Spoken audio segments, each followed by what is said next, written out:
अस्सलाम वालेकुम स्टूडेंट्स। आज का हमारा टॉपिक है लेज़र।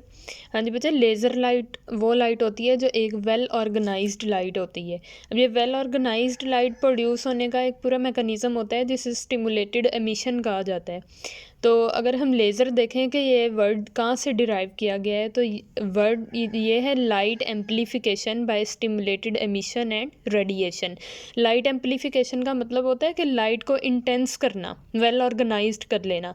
हाँ जी, अगर हम लेज़र लाइट में और ऑर्डिनरी वाइट लाइट जो हमारे घरों में यूज़ होती है उसमें फ़र्क होता है। क्या फ़र्क होता है कि जो ऑर्डिनरी वाइट लाइट होती है वो डिफरेंट कलर्स की बनी होती है। उसमें 7 डिफरेंट कलर्स यूज़ होते हैं, वायलट, इंडिगो, ब्राउन और रेड, येलो, इस तरह से ऑरेंज। तो उसमें जो रेड लाइट होती है उसकी सबसे ज़्यादा वेवलेंथ होती है और इंडिगो कलर की सबसे कम वेवलेंथ होती है।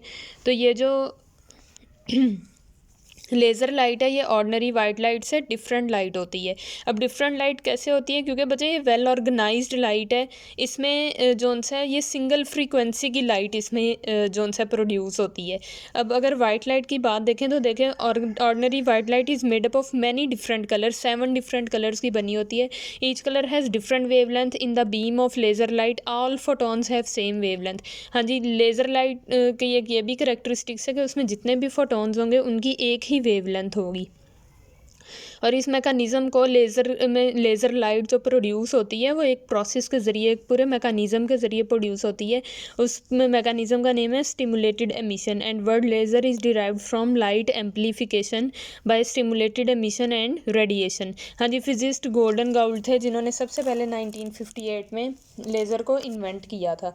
सबसे पहले हम मैकेनिज़्म देखते हैं स्टिमुलेटेड एमिशन का। ये बच्चे आपने 9th क्लास में भी पढ़ा हुआ है, उसके बाद फर्स्ट ईयर की फ़िज़िक्स में भी ये स्टिमुलेटेड एमिशन का जोन सा है वो पूरा मैकेनिज़्म एक्सप्लेन किया हुआ है। हाँ जी, सिंपली अगर हम देखेंगे स्टिमुलेटेड एमिशन में क्या होता है, देखें हमें पता है कि जब भी एक एटम में 2 स्टेट्स होती हैं, एक उसकी ग्राउंड स्टेट होती है और एक एक्साइटेड स्टेट होती है। अब जो ग्राउंड स्टेट है उसमें से जब इलेक्ट्रॉन्स को पीछे से अगर फोटॉन्स वगैरह एक्साइट करें तो इलेक्ट्रॉन अपनी ग्राउंड स्टेट छोड़ के हाई स्टेट में चले जाते हैं या एक्साइटेड स्टेट में चले जाते हैं।